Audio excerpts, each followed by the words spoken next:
Katika ulimwengu ambapo kila mwalimu, kila mzazi na kila benki inatuambia weka akiba kwa ajili ya kesho, babu yangu alikuwa na mtazamo tofauti kabisa. Alinitazama machoni na kusema, mjukuu wangu, kifo cha pesa ni kukaa sehemu moja.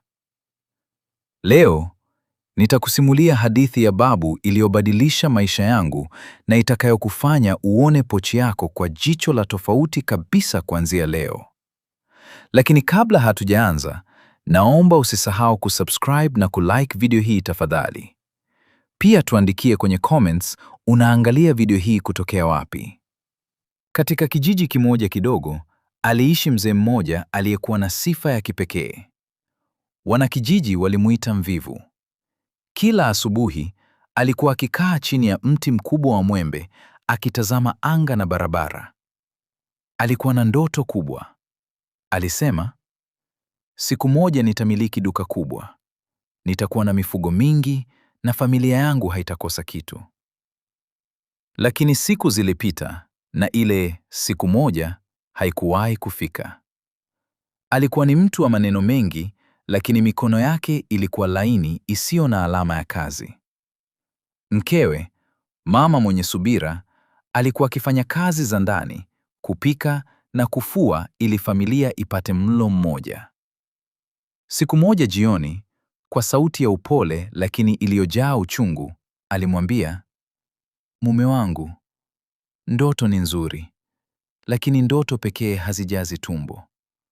Tunahitaji matendo. Mzee yule alitikisa kichwa na kusema, ipo siku nitapata njia. Lakini umasikini haungoji siku hiyo.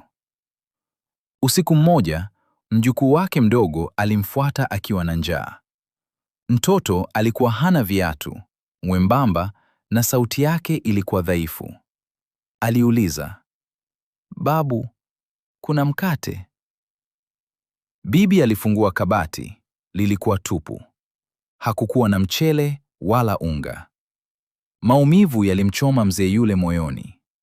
Alitazama macho ya yule mtoto na kuona machozi yakimlengalenga. Hapo ndipo alipoelewa somo la kwanza. Ndoto bila nidhamu ya kazi ni udanganyifu. Asubuhi iliyofuata, alifanya kitu ambacho hajawahi kufanya. Alikwenda mashambani kutafuta kazi. Alianza kuwa kibarua. Jua lilikuwa kali, ardhi ilikuwa kavu na migongo yake iliuma. Mikono yake laini ilianza kuwa migumu na yenye makovu. Kila jioni alirudi na ujira mdogo. Alisema, ni kidogo, lakini ni mwanzo. Hapa ndipo somo muhimu lilipoanzia. Mzee aliamua kuanza kuweka akiba. Alitafuta kopo la kioo na kulificha chini ya kitanda. Kila wiki aliweka sarafu chache. Klink, klink. Sauti hiyo ilimpa matumaini. Alijiona shujaa. Ili kopo lijae haraka, alifanya makosa ambayo wengi wetu tunayafanya leo. Alianza kuishi maisha ya mateso ili aweke akiba.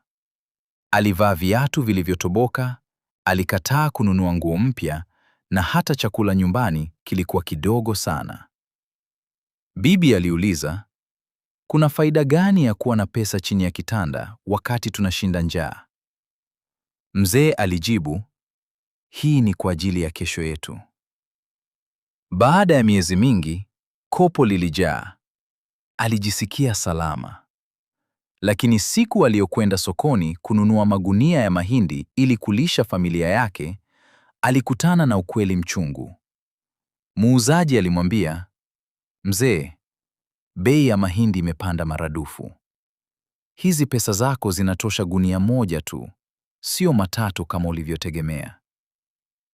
Pesa yake ilikuwa imepoteza nguvu huku ikiwa imefungiwa kwenye kopo. Kuweka akiba bila kuzalisha ni kupoteza muda dhidi ya mfumuko wa bei. Alirudi nyumbani akiwa amekata tamaa, lakini akiwa na wazo jipya. Alikumbuka jirani yake ambaye hakuwa na akiba kubwa ya pesa, lakini alikuwa na amani. Jirani huyo alikuwa na mifugo.